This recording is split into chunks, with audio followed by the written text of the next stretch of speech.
Estamos ao vivo. Um prazer mais uma vez recebê-los e tê-los conosco aqui na Expé, com esses painéis preparados com muito conteúdo.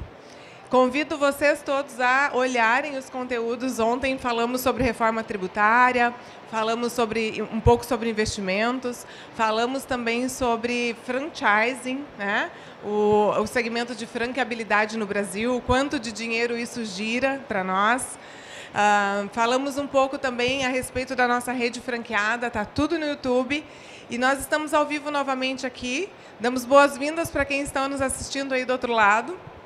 Uma turma de especialistas aqui, né? E hoje nós recebemos o André Momberg para fazer o painel conosco junto com o Maurício. Maurício Ferreira, vocês já conhecem. O Maurício Ferreira é o nosso head na área de sucessão, holding, especialista em tributário. É um fera, uma mente brilhante. Junto com o André Momberg. O André, presidente da Associação Comercial e Industrial em Novo Hamburgo, né? Muito vice-presidente e bem representado no Sul, né? Ali em Novo Hamburgo.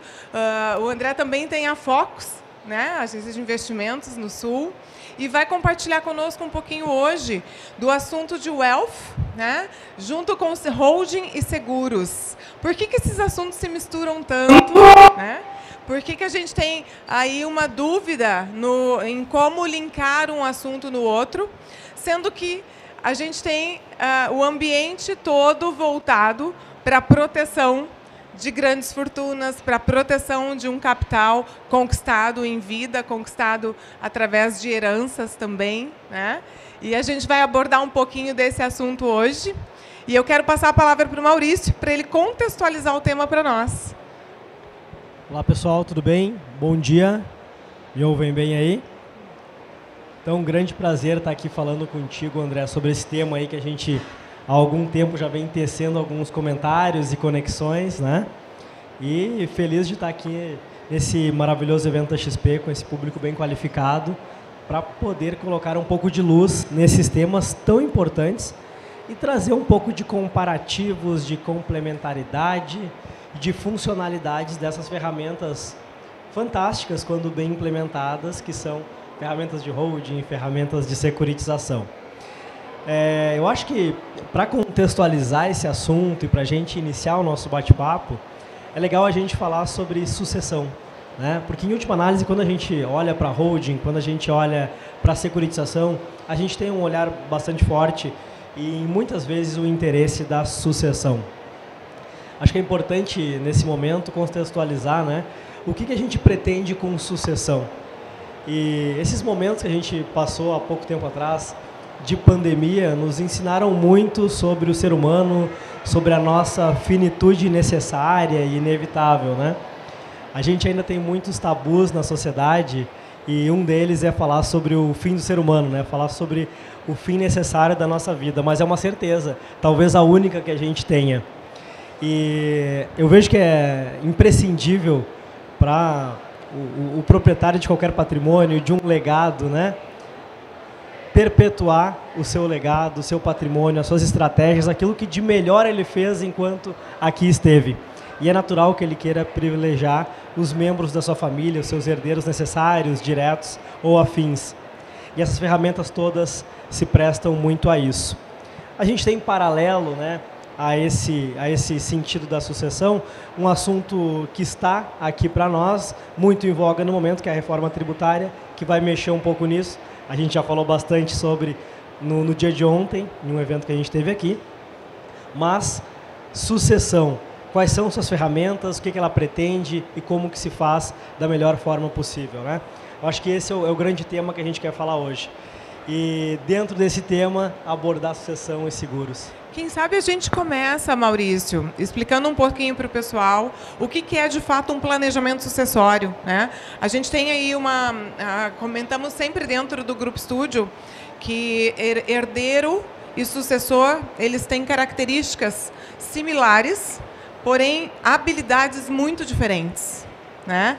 E a gente, sempre que entra nesse assunto, vem a dúvida: como fazer um planejamento? Como identificar a questão da pessoa ter mais habilidade para ser um herdeiro ou para ser um sucessor? Ambos estão voltados com a mentalidade da preservação do capital, né? Porém, o sucessor, ele tem o desejo de continuar no mesmo negócio, o herdeiro nem sempre, né? Então, a gente tem algumas diferenças. E como que pode funcionar um planejamento muito bem feito nessa questão? O que é um planejamento sucessório? Bem, Ju, eu vou dividir aqui um pouco essa fala com o André, para ele também opinar, mas eu entendo que o planejamento sucessório, ele é o conjunto de ferramentas que a gente toma para transferir patrimônio e legados para a próxima geração. A Ju trouxe um conceito fantástico, que é separar bem um herdeiro de um sucessor. Existe toda uma ciência e um preparo para formar um sucessor ou sucessores. Em muitos casos, a gente consegue, com felicidade, identificar esse sucessor no seio familiar. E, com sorte, ele é um herdeiro também, mas isso nem sempre acontece. O herdeiro decorre de um conceito legal, aquele que tem o direito de herança, de receber um patrimônio, de receber um ativo, de receber algo tangível, até mesmo intangível, né? Agora, o sucessor não. O sucessor decorre muito mais da vontade, da aptidão, mas, no meu ver, principalmente do preparo, né? O sucessor, e a gente teve alguns setores bem delimitados que no passado tiveram muitos problemas, como, por exemplo, foi o agro, e hoje a gente tem um movimento contrário. Tradicionalmente, o pessoal saía do agro, e hoje a gente tem um movimento inverso, de retornar ou de ficar. E alguns outros setores pontuais, né? Quando eu tenho algumas questões de profissões regulamentadas, como, por exemplo, o escritório de advocacia, ou contabilidade, ou de engenharia, eu posso ter uma dificuldade maior na sucessão. Mas o direito patrimonial, ele existe. O direito de transferir uma cota-parte, de transferir um patrimônio, um ativo, um determinado legado. Então, esse conjunto de medidas que a gente toma, dentre elas seguro e holding podem ser auxiliares, formam o assunto sucessão e os mecanismos de transferência desses legados e patrimônios. É por aí, André? Alô? Roubou toda a minha resposta. Sabe que eu vejo, André? O Maurício falando, eu conecto o teu posicionamento como vice-presidente numa associação comercial, industrial de serviços, onde tem um envolvimento enorme de pessoas jurídicas, né? E quando a gente fala de sucessão, a gente fala muito sobre a família, sobre a pessoa física. Eu acho legal esse link e essa expertise que você tem. E eu até acho que eu complementaria, não tanto na questão técnica, como o Maurício nos abrilhantou aqui, mas eu acho na questão psicológica disso. Tá? Não é algo trivial. Não se encontra essa estrutura tão bonita como o Maurício desenhou, né? De encontrar o sucessor, de identificar se herdeiro, o sucessor. É muito difícil isso, né? E a arte nossa é justamente ajudar as famílias a tentar encontrar esse caminho. E quando o pessoal nos pergunta, além, obviamente, de eu estar convivendo nesse ambiente de indústria e comércio, lá na associação, eu também tenho um escritório de assessoria de investimentos, onde a gente assessora nossos clientes nesse processo. E muitas vezes, quando os clientes nos procuram, eles passam a sensação de que existe uma fórmula mágica, um caminho único de fazer. E cada caso é um caso. Não existe caso igual, né, Maurício? Não existe. E é impressionante, começam a chegar em tudo que é tipo de histórias em relação ao processo e ao planejamento sucessório. A boa notícia é que, quando existe a preocupação, né, e existe a confiança em procurar, por exemplo, estruturas como do Grupo Estúdio, escritórios de assessoria de investimentos, a gente consegue desenhar muito bem esse processo e ajudar essas famílias a fazer um processo muito bem feito, né? Mas a questão é convencê-los de que é necessário. Aí eu quero linkar, quero inclusive abrir para vocês as perguntas. Fiquem à vontade se surgirem aí questionamentos. O André e o Maurício estão preparados, são pessoas que vivem isso no dia a dia, né? E eu acho que aí vem um link do Wealth, né, do Wealth Planning com holding seguros, né? Aonde que isso se encontra? Quando que isso pode ser feito? Acho que a gente pode começar contigo, André. Depois passamos para o Maurício para escutar um pouquinho de vocês esse caminho, né? Porque não existe caminho reto, pelo que você disse, né? Não é linear. Não. E quando entra o holding seguro, quando entra um Wealth Planning? Eu chamo isso de empilhamento de estratégias, né? Quando a gente identifica o desenho necessário da estrutura patrimonial, a gente pode separar na questão se a pessoa tem empresa, se ela tem propriedades imobiliárias, se ela tem recursos financeiros. A gente separa isso em várias caixas. E uma das caixas, a caixa principalmente da questão do investimento, que é onde eu sou especialista e atuo, a gente tem a ferramenta da securitização como sendo um grande instrumento. Mas como o Maurício já comentava, ela não é única, por isso que eu falo de empilhamento de estratégias, né? E eu gosto de mesclar muito a solução de seguro e previdência. Não só uma solução ou de seguro ou de previdência. Por quê? Porque ela é adequada a diferentes momentos da vida de quem quer o seu sucessor ou os seus sucessores, né? Eu vou dar um exemplo que aconteceu com um cliente meu. Ele tem 73 anos, está com uma situação consolidada na vida em relação a um empresário bem-sucedido. Ele tem filhos que trabalham, tem 3 empresas, trabalham nas empresas. Separado, separação resolvida já com a primeira esposa. E ele tem uma namorada. E a namorada tem uma filha. E aparentemente ela se dá bem com os filhos do casamento primeiro. Mas como eu dizia para o Maurício, uma coisa é quando está o dono do recurso vivo e depois que ele nos deixa, né? Sempre pode mudar. Ele entendendo isso, ele me procurou e ele disse: olha, eu deixei um apartamento para minha namorada, eu fiz uma previdência para a filha dela, para ao menos bancar a parte dos estudos dela, mas eu queria deixar algo próximo de R$1 milhão para ela ter um recurso, algo para ajudar no sustento caso eu falte. Eu perguntei: tá, se você deixasse isso combinado com os filhos, poderia funcionar? Daí ele: não sei. Aí eu disse: olha, nós temos... Mais fácil que não, né? Mais fácil que não. Nós temos 2 caminhos. A gente pode fazer uma previdência, onde ela é a principal beneficiária, de R$1 milhão direto. Ou a gente pode fazer um seguro. Pela idade dele, 73 anos, já está quase no limite que as seguradoras aceitam o risco, né? Então, nessa idade, praticamente ele compra um seguro de R$1 milhão por R$1 milhão. Né? Então, só que tem uma grande vantagem. A gente consegue fazer isso em 10 pagamentos. Né? E eu disse para ele: tu não precisa tirar R$1 milhão da tua previdência, né, ou do teu investimento para fazer uma previdência. Vamos fazer um seguro que vai custar a mesma coisa. E se porventura você vier a faltar ano que vem, você não tirou R$1 milhão e deixou R$1 milhão. Então tinha uma solução mais inteligente via seguros para ele do que via previdência. Mas em outros casos a previdência passa a ser mais inteligente, principalmente a pessoa mais jovem. Então, como eu disse, não tem solução pronta, né? Então a gente empilha essas estratégias juntamente com a estrutura de holding patrimonial, holding imobiliária e a parte de securitização junto. Então, não existe uma solução via seguros, via previdência. Ela entra no contexto geral todo.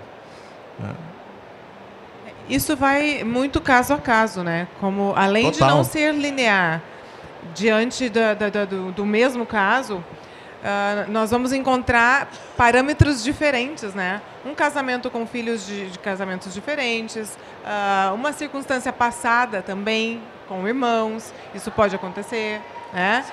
E aí o Wealth Planning, Maurício? Né? O André abordou bem a questão do seguro para nós. E o Wealth? O que que a gente vê, né, André? Eu gostei da tua fala no que tange a estudar o caso a caso e olhar sempre, dar um olhar diferenciado para cada cliente, para cada oportunidade, né? Eu vejo assim, existe uma multiplicidade de formações patrimoniais. Eu tenho pessoas que têm uma tendência maior, eu acho que região sul do país, uma percepção empírica minha, que o sul do país, talvez o pessoal tenha uma aptidão maior pela imobilização e menos pela liquidez, né? Eu vejo que existe toda uma seara de arranjos que podem ser feitos de acordo com o caso. Quando a gente vê patriarcas, famílias que têm mais patrimônio imobilizado, né, na sua pessoa física ou no conglomerado de pessoas jurídicas, as estruturas de holdings patrimoniais funcionam bem. Elas conseguem, além de proteger esses ativos de eventuais intempéries do mercado, né, de mudanças legislativas, de autuações, de execuções, coisas que são normais em algum momento da empresa, eu consigo também dar um tratamento tributário mais privilegiado nessa administração e, em última análise, o que mais nos interessa aqui, a sucessão facilitada. Porque eu tiro esses patrimônios de uma frente do direito de família, do direito sucessório e de um inevitável e desnecessário inventário e trago as regras para o direito sucessório, para o direito empresarial. E ali eu tenho uma seara, uma gama de oportunidades, né, muitíssimo maiores do que eu teria na pessoa física, né? E com isso eu consigo facilitar a sucessão para os meus herdeiros com uma programação previamente definida, né? Estabelecendo aí diversos mecanismos, como eu posso ter a opção de compra, a opção de venda de ações, eu posso ter as ferramentas de usufruto para manter o direito, a gente falava mais cedo sobre usufruto, né, André? Para manter o direito de compra, de venda, de tomada de decisões e para que esses patriarcas, esses fundadores, não precisem aí, entre aspas, pedir permissão para administrar o movimental que é seu. E, paralelo a isso, que também a família não precise se descapitalizar em um momento aí do caso fortuito, que é a falta do ente querido. E aí, linkando com esses momentos, né, da falta do membro da família, inclusive a ferramenta da securitização pode ser um complemento para mim manter, né? Tu ias falar sobre isso, André? Então, para a gente manter, né, no seio familiar aquilo que já é nosso por direito. Eu complementando até algo que acontece muito lá com a gente, as famílias nos procuram, a gente começou a fazer um trabalho um pouco mais forte na questão sucessória, mais chamando a atenção em relação às mudanças da nova reforma tributária. Na verdade, já vinha desde 2015, né, Maurício? PL 96 de 2015. A gente já sabia que iria acontecer, nós não sabíamos quando, mas a gente já sempre trabalhava a questão de que iria alterar ITCMD, essa coisa toda, então a gente procurava orientar os clientes em relação a isso. Mas a gente está acho que mais de um ano, mais ou menos, né, que a gente começou a parceria. A gente começou a fazer um trabalho um pouco mais forte na mídia para divulgar. E começaram a chegar muitas famílias nos procurando buscar orientação. E o que me chama a atenção é a quantidade de famílias que têm patrimônio gigantesco e não têm liquidez. Assim, para famílias com 10, 15, 20 milhões em patrimônio, sem dinheiro. Isso é muito comum no Sul, né? No Brasil inteiro. E aí a gente tem o pessoal da XP aqui espalhado pelo Brasil. Imagino que seja uma realidade similar. Né? É Brasil inteiro. E eu te confesso que me surpreendi com esse dado. Eu não tinha noção de que era tão assim. Né? Porque a quantidade de famílias que chegam para a gente com essa estrutura nos surpreendeu. E aí eu queria complementar com a questão da securitização, por quê? Porque no curto prazo o seguro passa a ser uma solução urgente para essas famílias. Né? Urgente. Porque nem sempre tu, por exemplo, começar a fazer uma liquidação do imóvel para fazer caixa, alguma coisa assim, no curtíssimo prazo, é possível. Né? Pode custar caro isso, em função... Geralmente custa muito caro fazer muito isso. Caro. Né? E através de uma solução via seguros, a gente já, não vou dizer que resolve, a gente ameniza já a questão da falta de liquidez. Eu continuo insistindo que é uma primeira solução. Nós não podemos, a gente tem que trabalhar para fazer mais caixa, igual. Mas a gente faz com calma, sem queimar patrimônio. Então, o seguro tem eu chamo de solução imediata. Assim, está com muita dor, eu vou te dar um remédio aqui para a gente tratar da dor. Eu vou usar um exemplo pessoal meu, estou com uma hérnia de disco, né? Problema de DNA. E eu estava com muita dor. E essa semana, casualmente, até estou bem melhor, por isso que até estou bem tranquilo aqui. E eu fui no neurologista, ele me deu todos os caminhos possíveis, podendo até ser necessário uma cirurgia, que hoje é trivial, operar a hérnia não tem nenhum mistério. Mas ele disse, olha, para tu conviver com a dor, até nós conseguir a agenda para marcar a tua cirurgia, eu vou te dar esse conjunto de medicação. Funcionou. Vai curar minha hérnia? Não. Mas eu estou aqui com vocês conversando hoje pela medicação que eu recebi. Provavelmente semana que vem eu vou para a cirurgia. Para mim o seguro funciona muito parecido com o exemplo que eu dei da saúde. Me dá essa solução momentânea para a gente ter tempo de trabalhar depois a solução completa, né, Maurício? Tu falaste sobre a não disponibilidade de liquidez das famílias, né? É algo que a gente vê muito, realmente. A gente analisa patrimônios e famílias do Brasil inteiro. E a gente vê que, no momento da sucessão, eles realmente precisam torrar patrimônio para conseguir manter aquilo que é seu. E ter um gatilho, ter uma ferramenta que possa trazer uma liquidez para esse momento é bastante interessante. Porém, sempre que a gente consegue fazer um planejamento prévio, bem desenhado com as holdings, a gente consegue já transferir esse legado, muitas vezes, a um custo ínfimo. Perdão. Claro que depende sempre do caso a caso, da disponibilidade de geração de recursos desses próprios patrimônios. E essa valorização dos nossos imóveis é algo que eu vejo que é principalmente dos últimos 20 anos do país. Eu vejo declarações de imposto de renda todos os dias, de todos os estados, aí, em grande quantidade, a gente analisa patrimônio, e a gente vê principalmente no meio do agro. A pessoa tem lá uma fazenda registrada por R$100 mil na sua pessoa física, quando ela vai trazer a valor presente para fazer uma venda, uma integralização, essa fazenda não raras vezes vale R$10 milhões. E é isso que fica exposto quando a gente não faz um planejamento sucessório para esse tipo de patrimônio. A Secretaria da Fazenda Estadual vai lá e corrige esse valor e tributa integralmente. E corrige segundo o critério de avaliação deles, que geralmente é super avaliado, né? Processo totalmente discricionário, né? Que a gente não conhece os parâmetros de validação e para reverter isso é bastante complicado.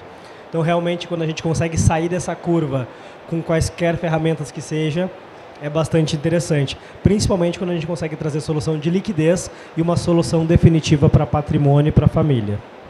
Maurício, quando que a gente pode olhar para uma holding? Porque quando a gente fala de wealth, a gente está falando de fortunas, né? E eu vejo muitas pessoas com capital, com bom capital. Claro, aquilo é um capital de giro, ela é de sustento, ela tem liquidez, mas a pessoa tem o desejo de se aproveitar do benefício de planejar. Como que funciona? Como que eu posso, em que momento que eu posso orientar? Tem um valor X, tem um momento X, como que isso funciona? Eu vou falar bem focado no patrimônio, em holding mesmo, tá? Eu acho que tem dois vieses para a gente falar. Aqui a gente está com um público super qualificado, que trabalha com gestão de ativos, de investimentos, e com um cliente que tem patrimônio e tem fortuna, né? Então, assim, falar como business, né, para nós todos, quanto maior o patrimônio, mais possibilidades de planejamento e, por consequência, melhores chances de reter remuneração nesse processo a gente tem, né? Patrimônios maiores, somas maiores, representam trabalhos mais complexos, mais qualificados e com uma entrega de valores, por consequência, melhor. Agora, quando eu estou falando do contribuinte, da pessoa física, do nosso cliente, a partir de um patrimônio que ele tenha, já é interessante que ele trabalhe a ferramenta da holding patrimonial. Isso porque hoje a carga tributária já é altíssima no Brasil. A gente tem ITCD ou ITCMD, de acordo com o Estado, chegando em até 8% do patrimônio, mais honorários advocatícios, mais custas judiciais, mais morosidade, mais discussão familiar, que pode correr muito mais que isso em um patrimônio. E no futuro próximo, pelo que a gente vê com a reforma tributária, a partir de 1º de janeiro de 24, essa carga tributária pode mais que dobrar, né? Fora impostos novos que estão sendo previstos e criados, como, por exemplo, o IGF, que é uma outra questão bem particular e que a holding pode ajudar em muito. Bom, então eu diria que, para fins do nosso cliente, do contribuinte, um patrimônio já é interessante fazer, a sua holding já é interessante se programar.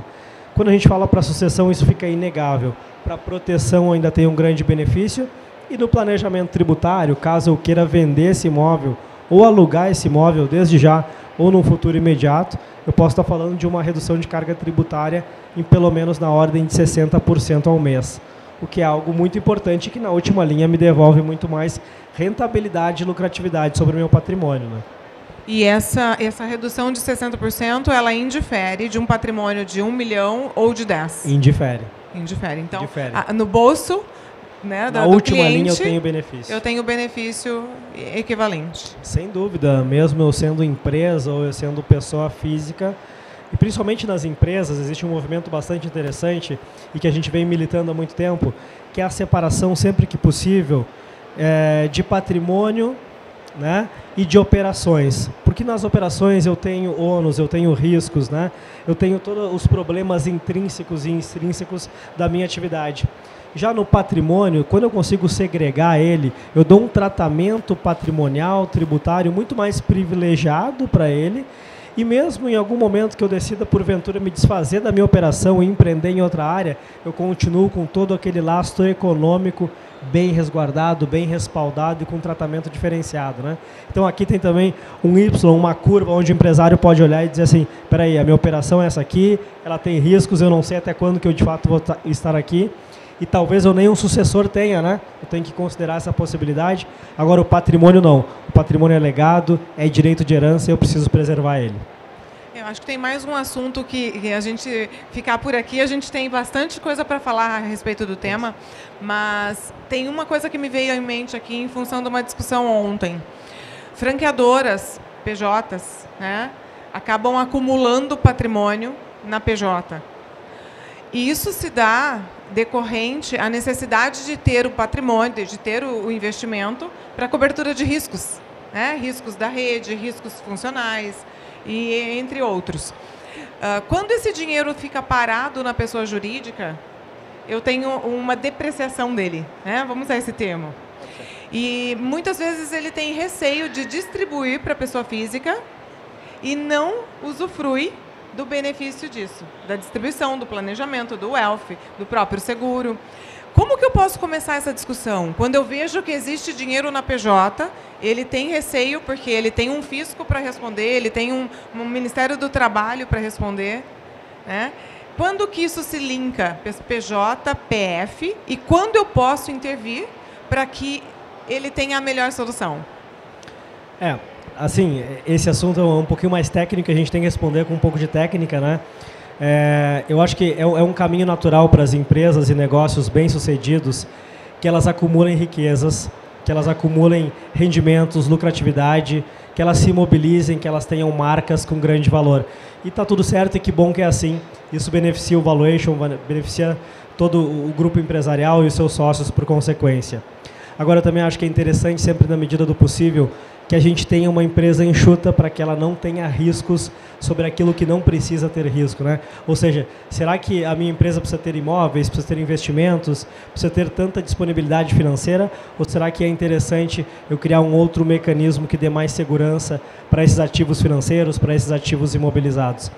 É claro que existem diversas atividades reguladas e atividades que precisam prestar garantias para os seus fornecedores e credores, né? O esvaziamento completo não é algo recomendável. Mas eu sempre penso que a ferramenta de gestão estratégica do ativo fora da empresa, quando ela não tem essa atividade de fim, é o melhor caminho, né? O segmento de franquias é um segmento muito rentável, é um segmento pujante e cada vez mais vai ser, né? E eu acho que ele precisa ser olhado com bastante atenção, bastante carinho e cuidado, para que ele detenha dentro dele, das suas pessoas jurídicas, aquilo que realmente é imprescindível, como marca, como aquilo que é necessário para a sua atividade do dia a dia, mas o fruto dos seus rendimentos merece um tratamento todo especial. E sem dúvida aí a gente tem diversas ferramentas como os fundos, os trusts, as securitizações e diversas outras que são bem sucedidas. Alerto, né, e é importante lembrar, a gente falou sobre isso ontem, sobre a necessária tributação de dividendos que a gente deve estar enfrentando a partir do ano que vem. É algo que a gente já não tinha desde 1994, né? E esse governo já fala, inclusive, em tributar esses lucros e dividendos que estejam no estoque da empresa, ou seja, não é para frente, é inclusive para fatos já conquistados. Então é importante a gente... Até o passado é incerto, então. Até o passado é incerto no país. Então é importante a gente dar um tratamento adequado e, novamente, aí as ferramentas de holding podem servir, inclusive, para o escoamento dessa lucratividade com as isenções tributárias, conforme a gente tem visto nos textos da reforma tributária. Claro que a reforma ainda está passando por algumas emendas, vai ser submetida a nova votação, mas a gente imagina que sim, deverá se consolidar uma tributação em cima dos lucros e dividendos. Então você afirma para nós que o planejamento acolhe também uma orientação a respeito de dividendos, a respeito da melhor decisão nesse sentido. Sem dúvida, né? Sem dúvida. Quem está planejando a sua sucessão necessariamente está olhando para o futuro, para os seus sucessores e como que eles vão receber os dividendos. Sobretudo quando eu tenho os meus herdeiros como não sucessores, né? Eles necessariamente não vão estar no dia a dia da gestão dos meus empreendimentos, dos meus negócios, e eu preciso ter uma estrutura tão profissional que eles possam, inclusive, estar surfando no Havaí e recebendo seus dividendos aí da melhor forma possível, né? Eu só gostaria de complementar o que o Maurício comentou, principalmente relativo à questão do caixa dessas empresas, né? Porque no Brasil existe um anacronismo que até o Benchimol comentou ontem na palestra dele, falando da expectativa positiva da nova reforma tributária, que no Brasil a gente é incentivado a ter o dono rico e a empresa pobre, né? Em função do tratamento tributário, por exemplo, sobre os investimentos da PJ. Pode chegar até 34% de tributação. Foi pauta aqui ontem também. Então é uma coisa maluca isso, né? Não existe nada que justifique um negócio desse. E a reforma tributária vai corrigir isso. E muito provavelmente vai acontecer que nem acontece nos Estados Unidos hoje, que é o contrário. A PJ tem muito mais benefícios fiscais do que a pessoa física, e aí o dinheiro circula cada vez mais dentro das PJs para fomentar o crescimento, né? Não significa ter dono pobre, não é isso, né? Dono adequado, né? Sem dúvida. Mas hoje a gente não tem incentivo para deixar a empresa cada vez com mais caixa, né? A gente é penalizado por isso. Eu acho que isso é uma das correções que a reforma tributária vai trazer, muito benéficas para o Brasil, né? Sem dúvida. Eu sempre prefiro que a empresa mais rica seja a holding patrimonial, seja a holding de administração de patrimônios ou ferramenta que o valha, né? Para que a gente tenha, a um lado, as operações e, ao outro lado, os ativos bem protegidos, né? O nosso olhar é muito de patrimônio, nosso olhar é muito de manutenção, de sucessão e de garantia dos lastros econômicos, né? Porque na operação a gente tem que ter mobilidade. Na operação a gente vai ter o empreendedor pensando coisas novas, assumindo novos riscos, entrando em novos mares de incertezas na sua ou em outras atividades, né? Agora, ele precisa ter para onde voltar. Precisa ter um lastro econômico muito bem definido e sem dúvida que a sua família merece isso, né? E, sobretudo preservando aquele legado que ele já traz lá de trás, né? Quem sabe de 2 ou 3 gerações pregressas. Falando em lastro bem definido, Maurício, nós temos uma reforma tributária que fala do ITCMD, né? A gente tem aí um prazo para que isso se aconteça e a gente se adapte, mas é algo que, para nós que trabalhamos com o assunto, vem forte e a gente precisa alertar o cliente sem amedrontar, né? Trazer o prazo para a mesa, trazer a realidade que pode acontecer para a mesa. E qual é o impacto disso se ele não tomar as decisões certas na hora certa? Me permita corrigir tua pergunta. A gente precisa amedrontar. A gente precisa trazer medo. Porque o medo faz as pessoas se mexerem, né? Então, eu venho trabalhando esse tema há muito tempo. E, inclusive, nas peças publicitárias nossas, eu coloco assim, a resposta não é se vai acontecer, é quando vai acontecer. Então, a gente já sabe disso. E agora, com o clareamento, né, da questão da reforma tributária, a gente até tem uma noção de quando, né, Maurício? Então, a gente precisa colocar um sentido de urgência por parte das pessoas que estão pensando em sucessão, se não quiserem deixar muito mais caro esse processo, né? Então, nós temos uma janela de oportunidade. Quanto mais caro, André? O quanto mais caro e qual é o prazo disso? Acho que essa é uma informação que a gente tem que ter na manga, né? Tem que ter na carteira ali. Hoje, a legislação brasileira, depende de cada estado, é de 4% a 8%. Pode chegar a 27%.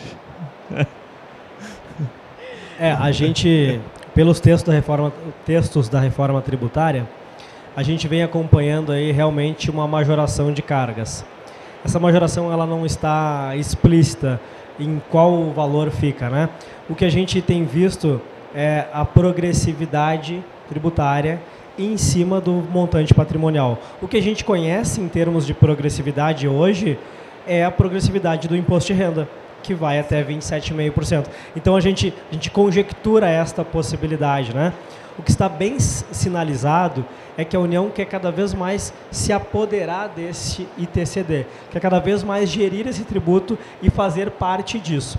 Então, o que a gente tem visto, e o texto fala sobre isso, é a possibilidade, então, de transferir a cobrança e a gestão do tributo para o município, o que era estadual cobra pelo município, majora esse tributo de maneira que reconheça, retribua o município em um percentual, devolva uma parcela para a União e retenha um percentual no Estado. Ora, se a gente tinha um imposto municipal de 2% ou 3% de TBI, coloca esses 3 na conta. Os 8% do Estado e mais a parcela da União, para quanto que vai isso? Né? Então, por baixo, a gente pode estar falando alguma coisa aí acima dos 16 pontos percentuais. Isso é muito preocupante, né? Respeitadas as anterioridades que as tributações precisam respeitar para entrar em vigor, se a gente tiver uma votação conclusiva, definitiva agora em outubro, possivelmente em início de 2024, a gente já tenha novas alíquotas ao longo dos estados todos, tá? Com a possibilidade, então, de uma administração federal, de uma cobrança pelo município, semelhante ao que acontece hoje com o ITR, que acontece a mesma sistemática. Como o município está mais perto do patrimônio, mais perto do ativo mobilizado, do imóvel, o município vai lá, em loco, conhece aquela área, sabe em quanto tributar e repassa essa tributação para a União mediante um cash que fica para eles. Então, é algo que a gente deve imaginar. Fora, o que mais assusta, a possibilidade de um IGF, que esse sim, já se falou em alíquotas, de 0,5% a 1% sobre o valor patrimonial. Isso preocupa bastante. Isso preocupa bastante. Ainda não existe uma definição, mas pelo que tudo indica, esses patrimônios devem ser os patrimônios de pessoas físicas. E neste caso, mais uma vez, uma boa possibilidade de eu ter as empresas ricas e não os seus sócios, não as suas pessoas físicas. O que equivale a dizer que ter uma estrutura profissionalizada de administração do meu patrimônio, essa institucionalização do patrimônio, seja através de holding, empresa imobiliária, trust, offshore, pode ser um caminho interessante. Quero mais uma vez provocar vocês as perguntas. Bom dia, parabéns pela apresentação. Meu nome é Hélio Koifman, eu sou assessor de investimento no Portal do Investimento. Eu queria retomar uma questão que você colocou no início, André, sobre a questão emocional. E eu ouvi uma frase que eu acho lapidar, que é o melhor momento de começar o planejamento é quando não se está pensando nele ainda. O que vocês teriam a dizer sobre isso, em termos de idade, de situação? Eu sei que cada caso é um caso. E também, com que frequência, na experiência de vocês revisitam esse planejamento ao longo dos anos? Obrigado. Obrigado, ótima pergunta. Nós falávamos um pouquinho antes de começar o nosso bate-papo aqui sobre isso. A gente só usou uma outra analogia, né? Você tomou uma saraivada de bala, daí você vai botar o colete à prova de balas, né? Então, antecipação é o nome do jogo sempre, nesse sentido, né? A gente não... É que nem começar investimento. O pessoal, quando nos procura para montar uma carteira de alocação, quando é que eu começo? Ontem. né? Porque você tem o juro composto a seu favor. Então, quanto mais cedo você começa, melhor. E no âmbito de planejamento sucessório é a mesma coisa, né? Obviamente que você tem que ter um contexto patrimonial para isso, né? Então, tem que analisar se faz sentido ou não. Mas hoje existe uma diversidade de idades em relação às pessoas que estão conseguindo conquistar mais cedo um patrimônio maior, mais robusto. Então, eu não vejo idade para isso. Eu acho que está muito mais linkado ao estudo do contexto patrimonial e, a partir desse estudo, começar ontem. Botar o colete antes e tomar bala, né? E da revisitação, eu falo na questão de investimentos. Na questão da estrutura, eu vou pedir ajuda dos universitários aqui para o Maurício, que ele entende mais do que eu sobre isso. Não, mas tá muito bem, André, a tua resposta. E o que eu vejo? Quando eu tinha 15 anos, eu achava que quem tinha 25 anos era velho, né? Depois, quando a gente chega nos 25, vai aumentando e assim a gente vai sucessivamente, né? Acho que ninguém pensa que está no momento de planejar a sucessão, ou raramente alguém pensa que está na hora de pendurar chuteiras. O que acontece é que, invariavelmente, isso vai acontecer para todos. Eu acho que eu gosto muito de falar em tempos de paz, né? Antes de acontecerem os problemas, antes de acontecerem os casos fortuitos, preferencialmente quando todos estiverem com saúde e pleno gozo das faculdades mentais. Isso, então, o melhor é ontem, né? Sempre começar o quanto antes, e quanto mais tempo você tiver para planejar, melhor são as estruturas, menos questionáveis elas são, mais garantia de perpetuidade, e sim, a gente pode sempre revisitar esses planejamentos, né? Mas sempre que a gente faz ele com calma, com tranquilidade, a gente consegue analisar melhor os cenários, combinar com todas as partes, né? O combinado nunca custa caro, principalmente quando a gente está falando em família. A gente tem na nossa equipe em Porto Alegre, onde está a nossa matriz operacional, além de advogados, contadores, administradores, também psicólogos na equipe que fazem diversas baterias de reuniões com os membros da família para organizar não só a parte fria, que é patrimônio, que é contábeis, que é legislação, né, o que é o direito societário ou familiar, mas principalmente o que cada um quer para o seu futuro, o que cada um pensa sobre a administração patrimonial, né? Isso é algo que vem dos valores da família, isso é algo que o ser humano constrói ao longo da sua jornada, né? Então, é importante ouvir todos esses atores quando a gente está planejando algo para a família, planejando algo para a perpetuidade. Aí, em termos de estruturas, existem as mais variadas, né? E nisso, cada caso é um caso. Mas falando em momento, realmente eu acho que sempre é o agora, é o hoje, é o quanto antes, né? Então, a revisita é livre. É livre. É que a gente escuta muita coisa no mercado, né? Revisita cada vez que adquire um imóvel, né? A gente escuta bastante coisa do tipo, né? Só uma história que eu lembrei de um cliente meu. Ele tem uma empresa, ele tá indo muito bem, tá tendo uma produção de receita bastante razoável, mas ele tem um contexto familiar onde os pais dependem dele. Ele tem um irmão e um sobrinho excepcionais que também dependem. Então, ele tem um contexto que ele ajuda muito a família. E ele é fumante inveterado, né? Ele está com 40 anos hoje. E eu disse, olha, tendo em vista o teu contexto familiar, nós tínhamos que pensar num seguro para ti, né? Porque tem muita gente que depende de ti, né? E aí nós temos que ter uma solução para isso. Ele entendeu, disse, não, concordo contigo, acho que eu preciso. Eu disse, tu está numa idade boa. Para quem trabalha com seguro sabe que 40 anos é uma idade interessante para fazer, até na precificação do prêmio. Aí ele disse, ok, me procura ano que vem. Daí eu, por quê? Tô com receio. Não, ano que vem eu vou me preocupar com isso. Daí eu disse, bom, então, combina com o homem lá em cima para nada te acontecer nesse período, né? Eu disse, eu estou tentando trazer uma solução no D0, né? Porque se ele faltar amanhã, a gente não sabe, né? Pode acontecer com qualquer um de nós. Ele vai deixar muita gente desamparada, né? E eu disse, vamos dar uma solução para isso hoje. Tu tem condições, tu tem recurso, tu está numa idade boa, provavelmente no exame de saúde tu vai passar na seguradora, tu ainda não tem câncer, eu acho, né? Mas estás a caminho de ter, né? E ele postergou para um ano. Então ele vai esperar tomar a saraivada de bala para botar o colete, né? Então... Temos mais uma pergunta aqui. Só esclarecendo, né, que saraivada é semelhante a uma rajada, não sei. Lá no sul a gente usa muito, né? Não sei se é aqui também. A gente fala o gauchês e acha que todo mundo entende. Olá, bom dia, Maurício, bom dia, André, Ju. Me chamo Leonardo, eu sou head de seguros do escritório Fato Capital. E, Maurício, você comentou que talvez a única certeza da vida seja a ausência, e há essa piada, esse clichê, uma piada velha, que fala da ausência e dos tributos, né? Na verdade, quando alguém falta, as duas coisas ali acontecendo simultaneamente. E sobre esse patrimônio inventariado, o ITCMD, honorários, você mencionou, custas cartoriais, custas processuais e inventário judicial vão incidir sobre patrimônio imobilizado, sobre participações societárias, aplicações financeiras, veículos, direitos.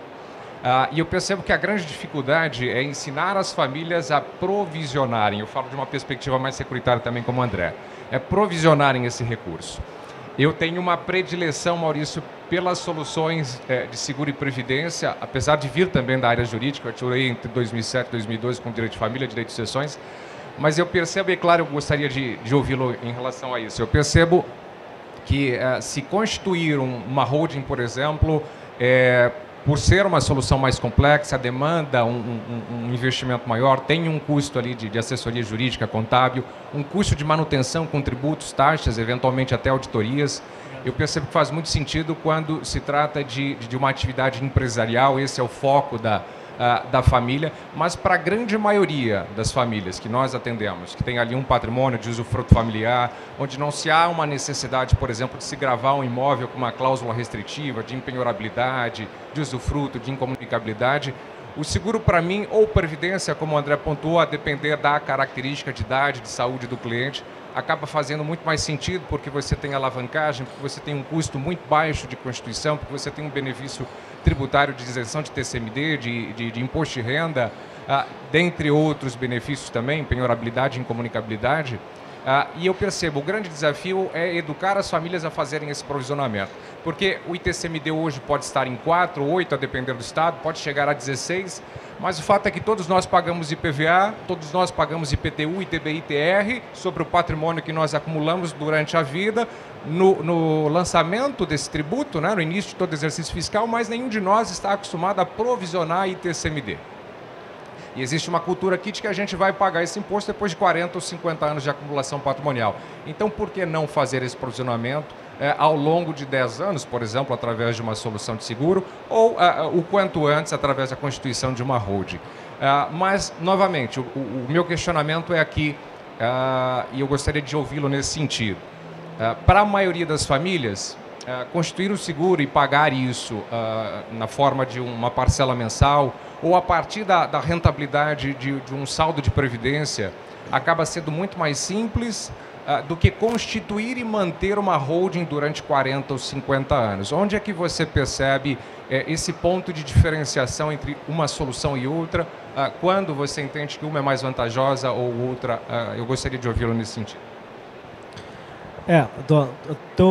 As tuas ponderações são ótimas, tá? E trazem diversos pontos importantes. O que eu vejo? Existe um pouco de mistificação em cima dos custos e da manutenção de uma holding, né? Vamos lá, nas últimas 2 décadas a gente teve uma democratização muito grande da ferramenta ou das ferramentas de holding, de proteção, de planejamento de sucessão, né? Ao mesmo tempo a gente teve um aculturamento muito grande das famílias e das pessoas para esse tipo de estratégia. Na curva de benefícios, quanto mais patrimônios eu tenho, mais vantagens eu vou ter na aplicação de uma holding. E as economias vão se traduzindo já no primeiro mês, quando eu tenho mais de um imóvel, sobretudo quando eu destino a locação ou quando eu tenho alguma atividade decorrente desses patrimônios, né? Aluguéis, quando eu tenho arrendamentos, quando eu tenho atividade rural. Essa curva se aproxima mais rápido, né? Agora vamos lá, a maioria dos brasileiros, cidadãos comuns, que tenham, sei lá, um imóvel talvez de família, é interessante ou não é interessante? Quando que é importante, quando que não é? Em primeiro lugar, eu sou fã da solução de seguro, das soluções aí de previdências complementares, sem dúvida alguma. E eu acho que cada vez mais a gente tem que fomentar isso. O brasileiro ele sempre teve dificuldade de preservar a renda ou de fazer um colchão, um lastro, e a XP faz muito bem esse trabalho de conscientização, né, e de trazer essas ferramentas para as famílias como um todo. E o brasileiro é muito novo nesse tipo de linha de raciocínio, né? Os americanos, quando se casam, já estão provisionando o pagamento da faculdade dos filhos. O brasileiro, infelizmente, ainda não tem, na sua imensa maioria, esse tipo de cultura. Lá também, pegando o exemplo dos Estados Unidos, é muito raro se encontrar patrimônios imobilizados na pessoa física. Eles têm eles na pessoa jurídica já desde muito cedo. E como que eles conseguem fazer e a gente ainda não? Tudo que é novo, quando é lançamento, é mais caro. Assim foi com celulares, assim foi com os carros, com tudo quando é novo, né? E eu vejo que a holding cada vez mais está se democratizando. A gente teve nos anos aí de 2022 e agora em 2023 um boom muito grande de interesse nesses serviços, né? Obviamente a gente tem menos players de mercado e esses players vão chegando e o mercado vai corrigindo e separando o joio do trigo, aquele que é bom e aquele que não é tão bom, né? E o cliente também vai passando a conhecer. Eu acho que tudo isso vai facilitando, vai trazendo mais democratização da ferramenta, vai reduzindo os custos de implementação e de manutenção também. A gente trabalha hoje com o Brasil inteiro e a gente faz palestras, simpósios, a gente organiza muitos bate-papos com sindicatos, conselhos, associações, principalmente com contadores que não conhecem a ferramenta, acham que é um bicho de 7 cabeças e a gente vai lá, mostra que não é bem assim, que é fácil de dar manutenção, sobretudo com patrimônios menores. Eu acho que ainda é um desafio, sim, corrigir preços e corrigir formatos para que todos possam ter acesso à ferramenta, mas eu acho que a gente está indo muito bem neste caminho. E acho que mais inicialmente, talvez para aquele cara que tem um patrimônio ainda, que está em formação de bens, talvez seja o momento dele pensar numa solução de mais curto prazo, e daí vamos lá para as securitizações, vamos para as ferramentas previdenciárias, mas eu acho que é natural para aquele que tem interesse em aumentar o seu patrimônio e garantir o legado nas próximas gerações, pensar em algo um pouquinho mais complexo. Eu te responderia dessa forma. Só complementando o Maurício, Leonardo, sempre quando a gente vai propor uma alocação para os clientes, a gente já prevê um percentual mínimo, geralmente perto de 10%, pensando nisso, né? Eu imagino que o escritório de vocês tenha a mesma cabeça, né? No mínimo, né? Não tem outro jeito, né? Nós temos mais uma pergunta aqui. Bom dia, tudo bem?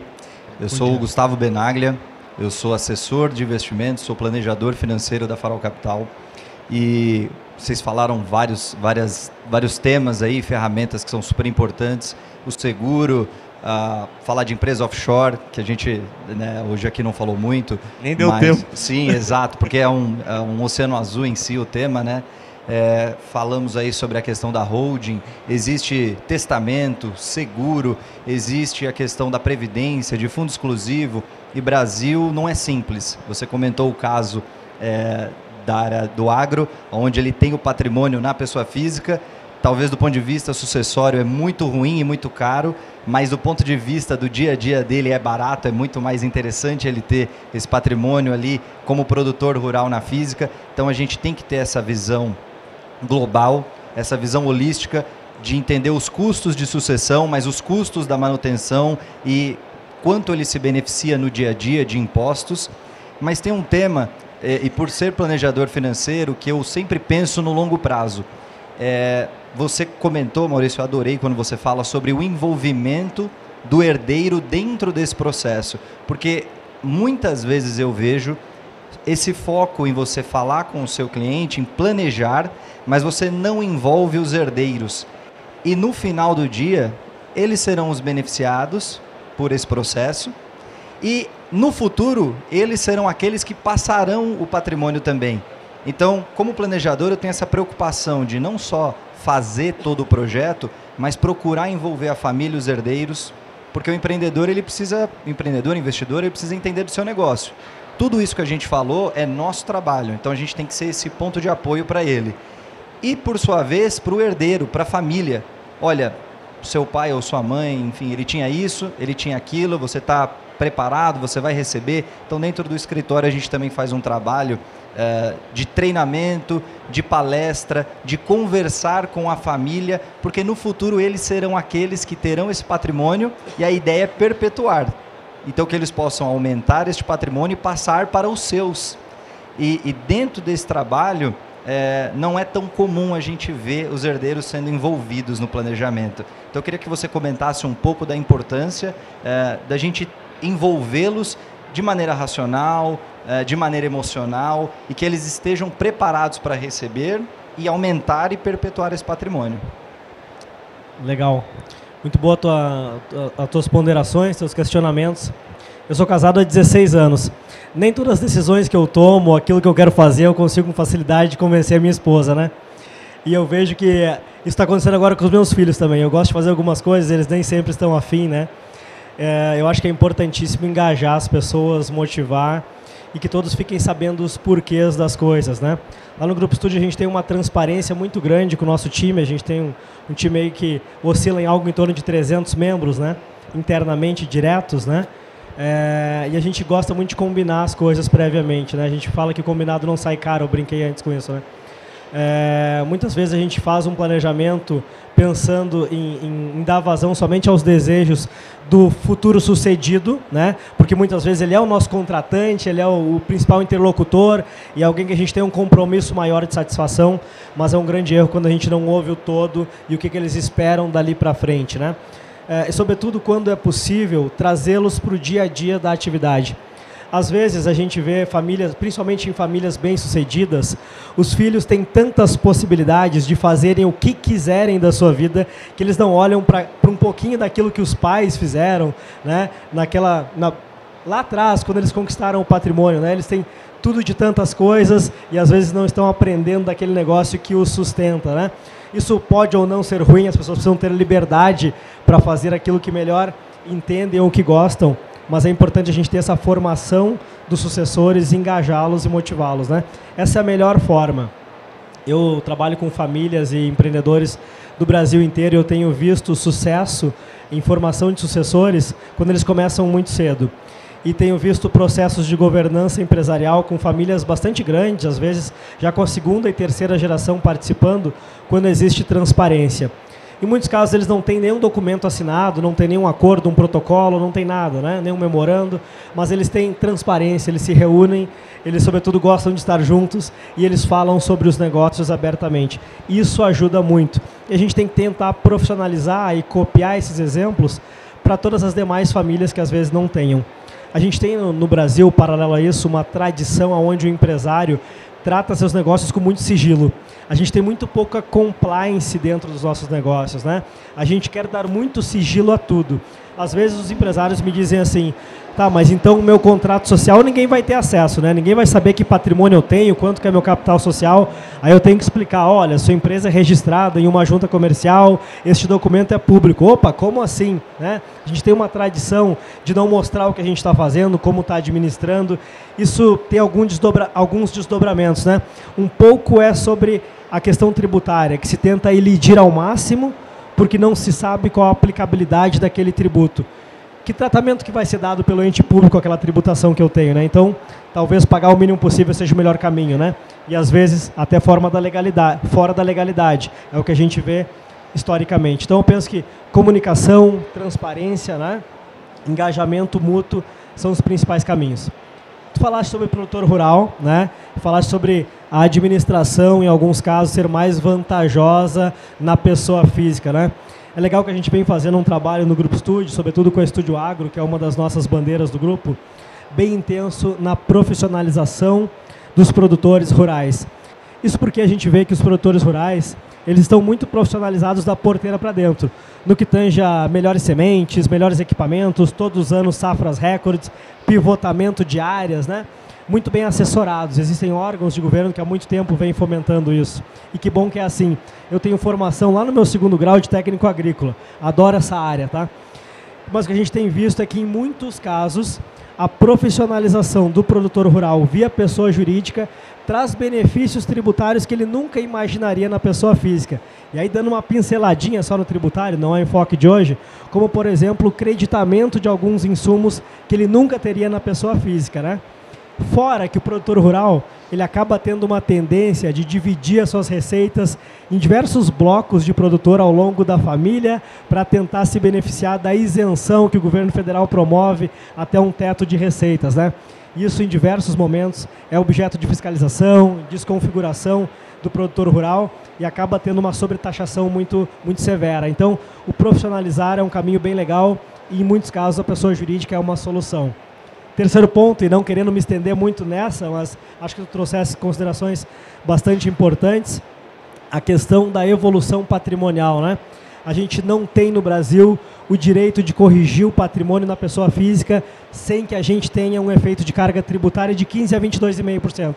Então ninguém o faz, a gente deixa para o momento de venda, de comercialização.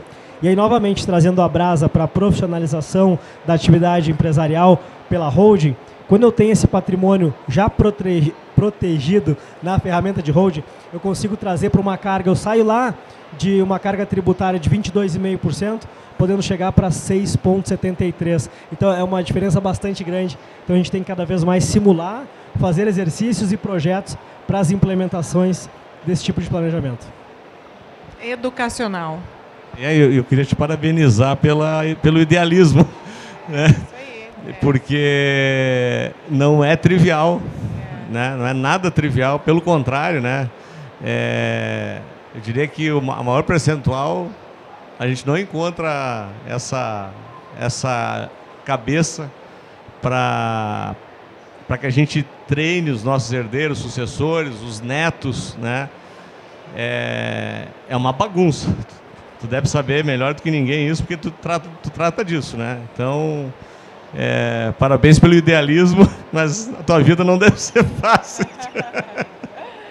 Mas acreditamos, como Grupo Estúdio, Desafio, como parcerias, que esse é o caminho, né? A gente tem um trabalho muito forte nesse sentido. E falando de herdeiros ou sucessores, é muito importante que eles também tenham a iniciativa. Muitas vezes o patriarca ele não entende o herdeiro ou o sucessor como competente. E parte dele querer o conhecimento, querer saber, querer se informar, né? E a gente vê muitas vezes o patriarca dividir os bens, mas usufruir em vida sem que eles tenham acesso. E pós-morte, eles estão despreparados completamente, né? E aquele patrimônio, ele sequer gera renda, porque ele não sabe fazer a renda daquele patrimônio, principalmente no agro, né? Principalmente no agro, a gente vê muito isso. E ele tem o patrimônio, ele tem uma geração de renda ali de imediato, mas para frente, pensando a longo prazo, ele realmente tem um fato complicador. Muito boa a tua pergunta. Eu vou estender para mais duas perguntas que nós temos aqui e eu vou encaminhar para o fim, porque o papo é bom, é gostoso, mas a gente tem um limite de tempo. Pode ser? Claro. Temos mais duas perguntas aqui. Vamos lá. Bom dia, André, Maurício. Bom dia, Ju, a todos. Bom dia. Parabéns a Estúdio pelo evento, um conteúdo extremamente relevante para todos nós. E eu queria resgatar, inclusive, a fala do Léo, né, e acredito até que trazendo um olhar para um próximo passo, no seguinte sentido. 2 pontos e eu queria pegar a visão de vocês quanto a isso. Existe uma máxima, e aqui a gente está falando para planejadores, assessores, de que o cliente que possui holding já não precisa mais de seguro. E, diante disso, claro, a gente tem aqui um vasto conhecimento, e eu queria beber da fonte de vocês também quanto a isso. O cliente que hoje tem a holding, né? Quais, na visão de vocês, as oportunidades e quais as possíveis dores que nós precisamos identificar para que esse cliente, de fato, tenha uma estrutura consolidada, né? O cliente que hoje já tem holding, muitas das vezes a gente encontra clientes hoje que possuem holdings constituídas de anos atrás, né? E muitas das vezes dentro dessa holding você não tem um valor que de fato representa a verdade. né? E o Maurício trouxe muito bem também, resgatando, né, que aí no fim das contas você vai ter uma nova análise através do Estado e a tributação vai vir desse valor. Então, diante dessa oportunidade, ou inclusive da não garantia de que esses sucessores terão uma concordância de ideias no futuro, pós-falta do patriarca, de que forma vocês conseguem trazer o seguro para esses clientes que já têm uma holding constituída, mas que talvez não possuam ainda a solução de seguros. E só finalizando, né, o segundo ponto, com o advento aí da reforma tributária, a gente já tem aí de vias de que o ITCMD ele vai ter um aumento, né, na sua alíquota. O cliente hoje que tem uma holding, que tem já um seguro que atende às necessidades atuais, certamente no futuro ele vai ter uma nova necessidade. Então, de que forma também vocês conseguem trazer esse assunto na mesa para esse cliente? Obrigado. Começa. Tem uma questão bem importante, chega para nós, chega muito mais lá para o Maurício. O fato de ter uma holding consolidada não significa que ele fez alguma coisa certa, né? Então, a gente tem que olhar para essa holding e ver de que forma ela foi estruturada. Se por acaso ele tiver dinheiro dentro dessa holding, já está errado, né? Então, por isso que eu falei do empilhamento de estratégias e de ter várias caixas de solução. Para a solução da liquidez, já começa a questão do seguro ou da previdência como sendo uma solução. Então, eu acho que não existe não ter isso, né?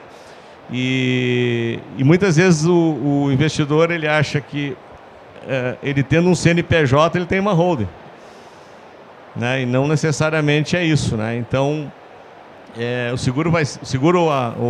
a questão previdenciária vão sempre ser soluções viáveis para qualquer circunstância. E evidentemente quando a gente tiver um pouco mais de clareza em relação à alteração do ITCMD, nós vamos ter que sim majorar, consertar a questão da securitização, sem dúvida nenhuma. Faz parte do nosso trabalho, né? Eu vejo que cada caso é um caso, né? Recorrentemente, para não dizer diariamente, eu recebo planejamentos sucessórios e patrimoniais de diversas bancas ao longo do país que fazem holding, né? E é difícil a gente não encontrar alguma oportunidade de melhoria na estrutura, né? É difícil a gente não encontrar alguma oportunidade de dar um olhar especial para a governança, para uma ferramenta de sucessão segura, para uma proteção patrimonial, né? É difícil a gente não encontrar alguma oportunidade. Então eu sempre recomendo para vocês que são operadores de patrimônio, de fortunas, que levantem esses casos e já que a gente tem essa parceria tão bem desenhada, que nos tragam para que a gente possa dar um novo olhar a esses planejamentos e no máximo o risco que o cliente vai ter, a gente vai dizer assim, certinho, eu acho que está tudo lindo e maravilhoso. É difícil que isso aconteça, mas pode. Com essa majoração de cargas tributárias que a gente deve estar enfrentando no futuro muito próximo agora do ITCD, sim, a gente cada vez mais vai precisar ter liquidez para a transferência do patrimônio mesmo dentro da holding. Agora acontece que no prazo adequado, e aí vai depender de cada planejamento, é possível que eu faça a transferência patrimonial por dentro da holding, e em muitos casos com custo zero. Isso quer dizer que eu não vou precisar de liquidez? Eu nunca vi um ser humano que não precisa de dinheiro. Então eu acho que se a gente tiver a ferramenta da securitização, se a gente tiver uma possibilidade de uma liquidez para que esses sócios, para que esses membros da holding possam ter mais um capital, principalmente no momento do passamento de algum membro, isso é sempre interessante, isso é sempre oportuno. Isso é uma ferramenta que a gente pode usar, por que não utilizá-la, né?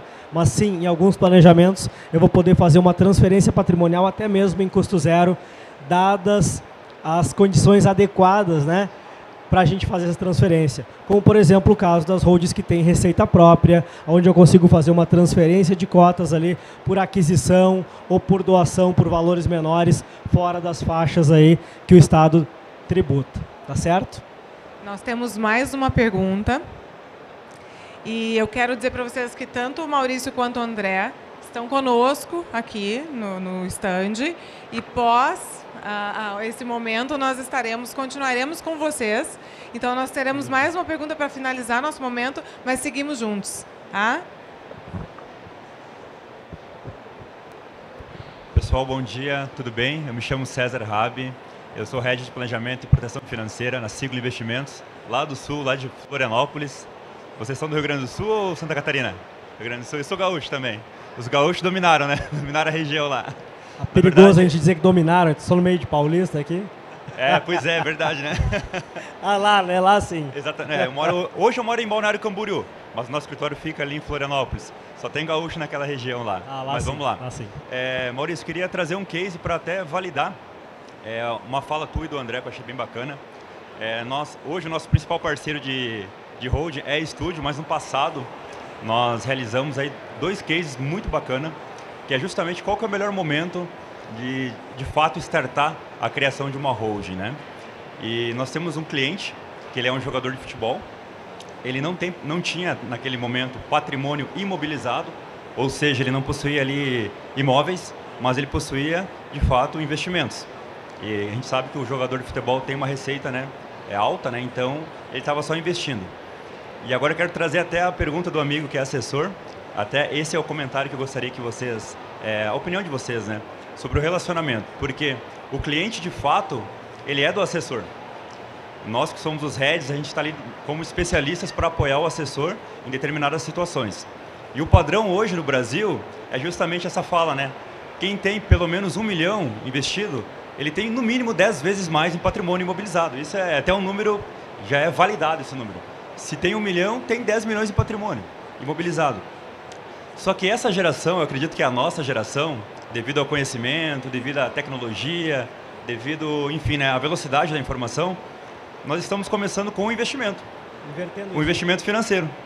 Então, é engraçado que tem agora alguns cases, é o case que eu quero trazer desse menino, que ele estava com bastante patrimônio investido, né, líquido, e devido ao relacionamento com o assessor e ao discurso também de abordagem, o assessor já não fala mais só de investimento. Ele procura entender qual que é o momento de vida do cliente dele. Sim. E naquela conversa, não só de investimento, mas, poxa, quais são os teus projetos para esse ano? Ele identificou que esse cliente estava realizando a aquisição de 2 apartamentos na planta. E aí ele comentou, tu já pensou sobre uma holding, organizar isso através de uma empresa?